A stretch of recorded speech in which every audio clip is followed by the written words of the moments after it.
সুব্রত সুব্রত দত্তের 151 পাতা ক্লাস 7-এর 1 থেকে 12 একই টাইপের অঙ্ক, আর একটু আলাদা মাঝে মাঝে আছে, আমি দেখিয়ে দিচ্ছি কোন জায়গায় আলাদা আছে। আর তার সঙ্গে অঙ্ক হচ্ছে 17, 21, 23, 26, এগুলো সব একই টাইপের অঙ্ক। আর তোমার বইয়েও এই টাইপের অঙ্ক আছে। বইয়ে 8, 9, 12, 5, 11, 7, 10, 13 সব একই টাইপের অঙ্ক। তাহলে এইটা অঙ্কটা থাকলে পারে এটা কি কেমন কি করা যেতে পারে বলো, ভালো করে ভেবে বলো। কমন কত কমন নেব? a। যদি কমন যায়, যদি অঙ্ক থাকতো এরকম ধরনের x² - 4y², তাহলে কমন যাবে না। তাহলে সেক্ষেত্রে কেমন লিখতাম? x এর হোল স্কয়ার মাইনাস 2y এর হোল স্কয়ার, তাই তো? এটা কার সূত্র? a স্কয়ার মানে b স্কয়ার। সূত্র কি? a plus b into a minus b, তার মানে x plus 2y into x minus 2y। তাহলে এখানে তো সেভাবে করা যাচ্ছে না, তার জন্য কি করবে তোমরা? a কমন নেবে। কমন নিলে কত পড়ে থাকে বলো? কমন নেওয়া মানে যে ভাগ করা, কি বললাম? তাহলে প্রতি রাশিকে a দিয়ে ভাগ করলে কত পড়ে থাকে? x square minus 64y²। তারপরে লাইনে কি লেখা যেতে পারে? a কমন থাকলে পড়ে x এর হোল স্কয়ার মাইনাস 8y এর হোল স্কয়ার। এর পরের লাইনে কি লেখা যেতে পারে? a কমন থাকলো x প্লাস 8y মাইনাস 8। বুঝা গেছে সবাই? এবার ধরো অঙ্ক আছে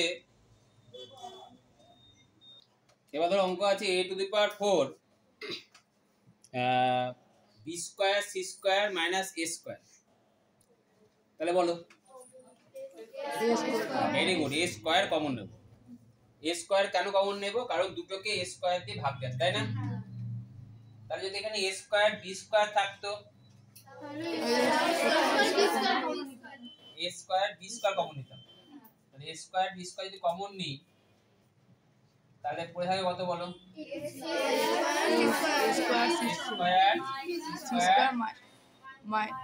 মাইনাস 1।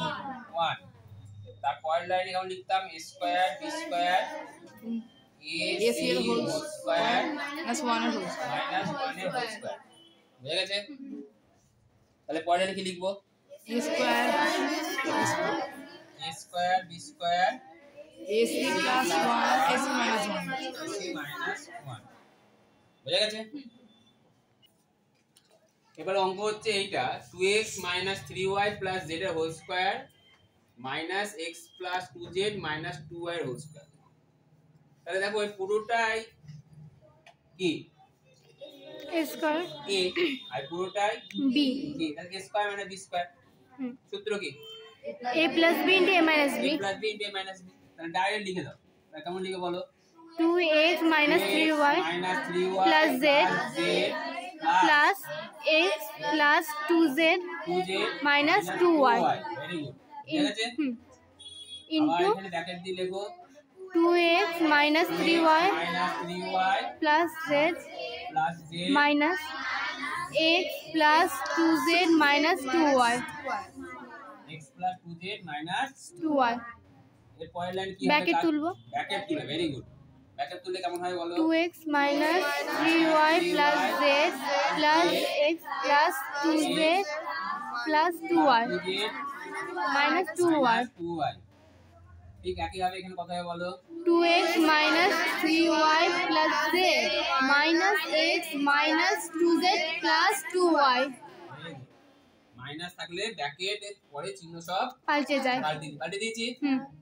এবার যেখানে যে কাটাকাটি যদি যায় কাটাকাটি করবে, আর কাটাকাটি না গেলে পরে যোগ বিয়োগ করবে। দেখো ফার্স্ট ইউনিটে শিখেছিলে কত হবে? এভাবে বলো, এটার সঙ্গে এইটা, তাই তো? y minus 5y, এটার সঙ্গে এটা প্লাস 3z। বুঝা গেছে? এবার বলো এটার সঙ্গে x কত হবে x x এটার সাথে এটা minus y minus y minus z বুঝা গেছে? এবার ধরো অঙ্ক আছে আরেকটা করাই। ধরো অঙ্ক আছে 80 m স্কয়ার মাইনাস 8 বুঝা গেছে? তাহলে কত কমন যাবে? ভালো করে ভেবে বল। যেটা 8 কমন এটা ম্যাক্সিমাম কমন নেব এবং তার সঙ্গে ফ্যাক্টরও করা যাবে। কি বললাম? ম্যাক্সিমাম কমন নেব এবং ফ্যাক্টর করা যাবে। তো কত কমন নেব? 8 8 কমন নিলে কত হয় বলো? 10m 10 হলে হবে না, ঠিক আছে? তাহলে অঙ্ক হবে, দাঁড়াও ঠিক করে দিই 80। তাহলে এখান থেকে অঙ্কটা এরকম 80m স্কয়ার মাইনাস 5 করো। হ্যাঁ, তাহলে কত কমন নেব বলো? 5 5 কমন নিলে কত হয় বলো? 16m square minus 1। এবার 5 থাকলো পড়ে, এটা কত লিখবো বলো? 4m এর হোল স্কয়ার মাইনাস 1 এর হোল স্কয়ার। তাহলে 5 থাকলো পড়ে, কত লিখবো বলো? 4m plus 1 4m minus 1। বুঝা গেছে? এই টাইপের অঙ্ক। ক্লিয়ার? এবার যেগুলো বললাম সেগুলো করে একা একা।